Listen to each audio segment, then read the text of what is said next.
2 days till G-Fest. Can you sense the excitement in the air? Because it is potent and heavy. What? After 3 years, it is literally only 2 days away. So while we are caught up in the pre-G-Fest hype, I figured I'd do something very special. So hey everyone, Sizemic back again with a G-Fest special video. Because today I've got a figure that I've repaired and repainted. And by the thumbnail and title you would know we are fixing up the mascot G-Fantis figure.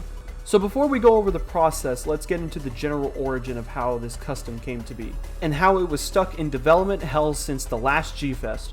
So back in 2019 during G-Fest 26, I noticed that the mascot booth was selling off a black and gray variant of the G-Fantis figure. So I figured, why the hell not? And with that, $95 went straight down into their bank account, and then in return, I got a broken G-Fantis figure. So its main problems were that some of its spikes had chipped ends, its tail was just overall loose, he was missing fingernails, and of course the biggest thing is he wasn't painted. So knowing that I'm a customizer, I tried to get to work on him immediately when I got home. But for almost 3 years, I never really committed to the custom itself, so he just stayed on the shelf collecting dust for that long. Until finally this year, I decided to dust him off and give him the TLC he needed. So I spent 2 tedious hours sculpting the smallest spikes and nails, while also sculpting the second part of the tail into place. Also to any young customizers out there, please be careful when using X-Acto knives. Don't be an idiot like Sizemic and point the damn knife at yourself when cutting things. Thank you. After that, he was pretty much done with the repairs. It was then time to give him a nice coat of paint. So, here's the thing. I've noticed that there isn't a lot of G-Fantis customs out there besides this one and a couple of others. So, I gave myself a challenge. I'm not going to hold back, and I'm not going to pull my punches on this custom. I'm going to give it everything I possibly can to make this the best G-Fantis custom out there. So, the stage was set, I got my reference photos and gave the figure a whole new base coat of black. After that I put in all the orange that needed to be put in on this guy.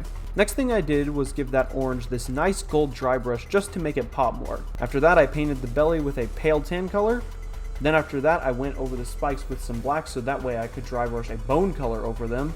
Then I added some shading to the belly and then gave it a dry brush. Then a red dry brush to wash out the back. And now for the most tedious part. Painting in G-Fantis' spots.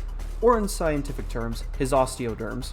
And for this I just used a very dark brown and the final result kinda made him look leopard-like. Which I kinda dig since this photo was the main inspiration for the giant kaiju's colors. So then after that I did his face details with the color of his mane being a more tan yellow color. And for his eyes, I decided to do something a little different. Instead of his basic white and yellow eyes, I decided to give him blue and green eyes, just because it gives his eyes a pop to them. Credit to whoever made this drawing for the idea. Finally, I applied a protective coat of Mod Podge, and we were finished. So here we finally have G-Fantis in all of his G-Fest glory. I must say it is very nice to finally have fixed this figure. And I'm glad I got to it finally because, you know, it makes sense since G-Fest is literally the day after tomorrow. So I figured I'd give the kaiju some respected TLC for the workshop. But now, I have to go pack for G-Fest. So with that, I'm Sizemic. Subscribe if you're interested. Drink plenty of water. And I will see you all on the flip side. And hopefully at G-Fest. Peace out!